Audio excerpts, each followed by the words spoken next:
Hey guys, if we were together in a traditional classroom, I would do something called index card review. And what is that?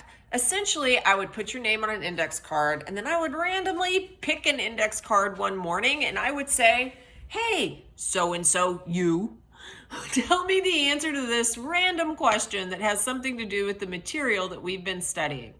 And you would be put on the spot and hopefully you would know the answer. And if you did not, then hopefully you would learn the answer because you had been put on the spot. Let's see how this works.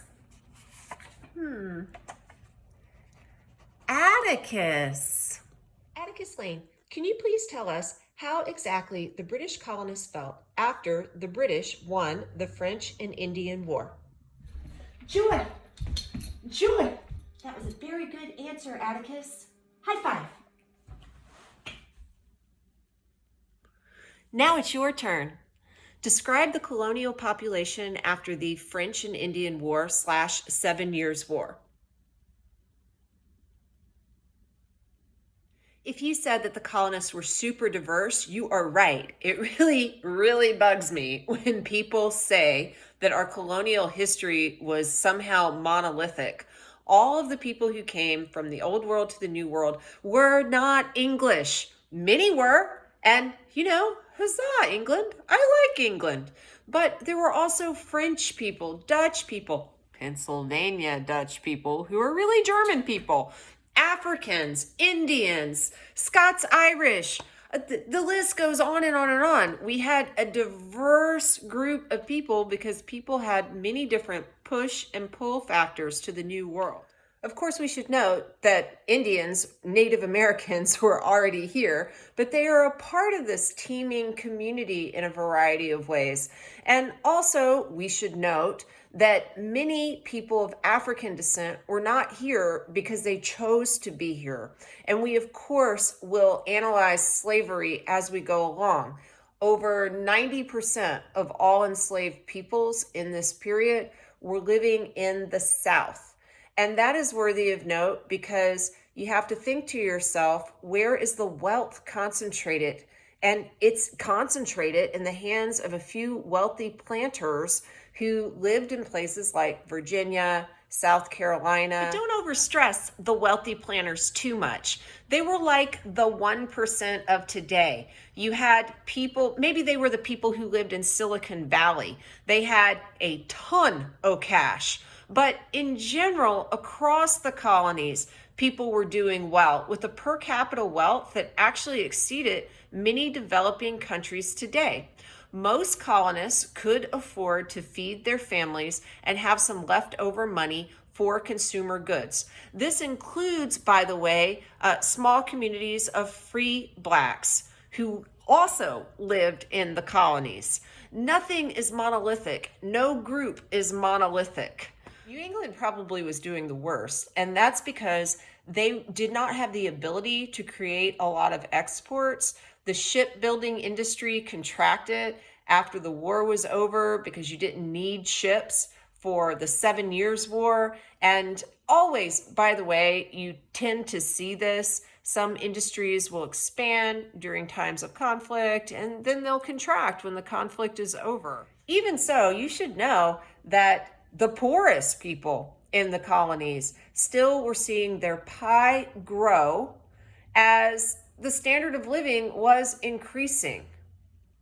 Why do I tell you about the economic well-being of the people in the colonies? It's because I want you to understand later on when they march to revolution, not everyone is going to be on the revolution train. And that is in part because they weren't starving. People had comfortable existences, and people who are comfortable tend to like to stay comfortable. This brings me to another point about the demographics within the colonies. People were young. Over 60% of people were under 21. That's a baby population. And why is that going to matter? Well, people who are comfortable don't like to get uncomfortable, and the older people get, the more comfortable they are, and the less they want to rock the boat. Let me tell you, there is a reason that there is an age cutoff for people joining the U.S. military. It is in part based on physicality. Yes, your body can't do the same things when you're 65 that it could do when you were 25.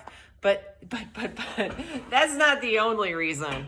You know what it's really hard to convince a 65-year-old to do, which is not hard to convince a 25-year-old to do? Rush into a battle. By the way, if you were filling out your learning objectives and you had that question about what were the demographics in the colonies after the 7 Years' War, and you just wrote, well, they're really young, and then you moved on and you did not think about it, then you may miss the boat later on, because there's a reason that I want you to think about it.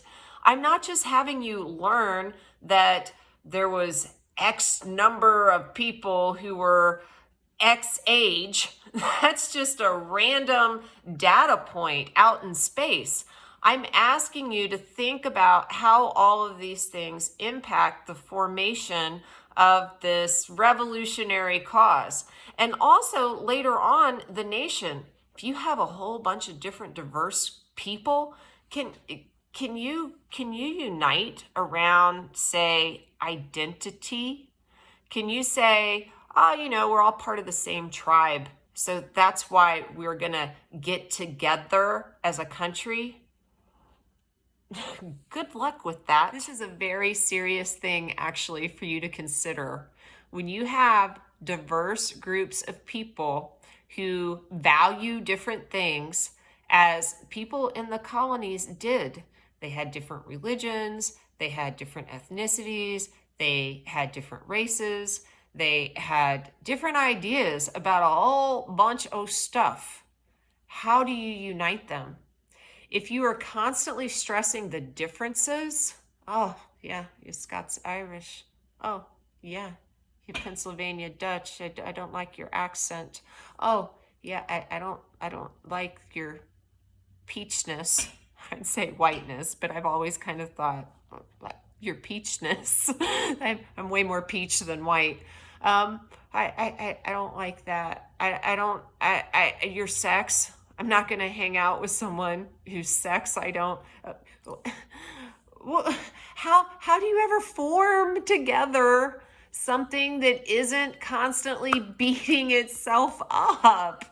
You have to have something else. And this is going to be the diversity of the colonies is going to play into how the nation forms, not on identity, not on ethnic loyalty or racial comedy or religion or anything like that. It's going to form on some ideas that kind of say we're all going to tolerate each other. We're all going to kind of look at these ideas and ideals that will bring us together.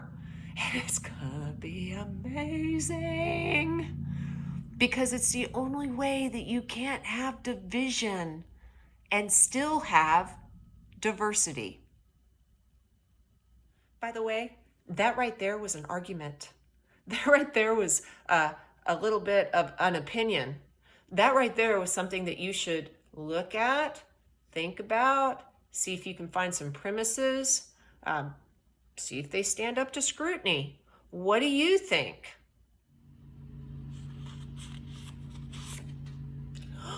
It's you! So, who was the Earl of Bute?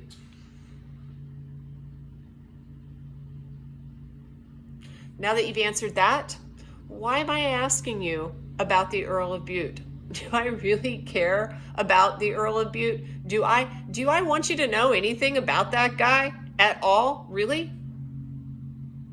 What I want you to notice is that George III was young, a little bit impulsive, and that his appointment of his friend to a high position in his court made people in Britain, the Whigs in Parliament, question George III's judgment. And it wasn't just the Whigs questioning George. Some of the colonists questioned the king's judgment. Now, this doesn't mean that people in the colonies don't care about their king. They do. They still, right after the French and Indian War, are all, huzzah, rule Britannia, the king is wonderful. But still, there's got to be kind of a foundation for how you can tear apart this guy later. If you can say, well, he did something stupid like appoint the Earl of Bute, and then he did this and that and this and that and that and that and that and that and that and that. Lots of grievances. For a quick example, what did he do? Partially because of Pontiac's rebellion, almost immediately after the war, the Proclamation of 1763, right? He put down a boundary that colonists couldn't go across. The Appalachian Mountains, that's your fence. What skirmish between colonists and British soldiers was used as propaganda to stir up emotion against the British? Boston Massacre, right? Who defended the British soldiers? John Adams. And why did John Adams defend the British soldiers? The rule of law is essential in a civil society. He believed it, he knew it, he did not just feel it, he thought it. And this is going to be a principle that we will carry into nationhood. This is so important. And I didn't just ask you about the Boston Massacre randomly or John Adams randomly, or I didn't go more in depth. I mean, everyone's heard of the Boston Massacre, but you can learn so much from it. Look at how the narratives are created for larger political purposes within the colonies. Look at how justice was served. Was justice served? What is justice? If anyone's going to get justice, you surely can't have mob rule, can you? Because mob rule isn't just. Again, what is justice? Oh, God. You might be really happy we're not in a classroom together, because those are the types of annoying questions that I ask all the time that I would really love to have conversations with you about, because those are the real questions. Those are questions that didn't just apply to the past, they apply to right now, and they will apply to always. But this is the thing. Those answers aren't easy. They're not things that are just things that I can give you. I can't answer for you what is justice, though I do think that there is something called justice, and I do think that it's something that we should strive for, and I do think that John Adams was right, that you couldn't achieve it based on some group's passions. As I said, there's a lot of hard thinking that can be going on. This is part of historying. Your answers will help you discern what you think about why this or that event mattered. It'll help you figure out which puzzle pieces are necessary for you to see the overall picture if you snap them down on the table. These are the things that make this discipline fun. Make sure that as you go through your learning objectives, you're asking the whys, the hows. I'm not just asking you to learn dates and names. I promise. See you soon.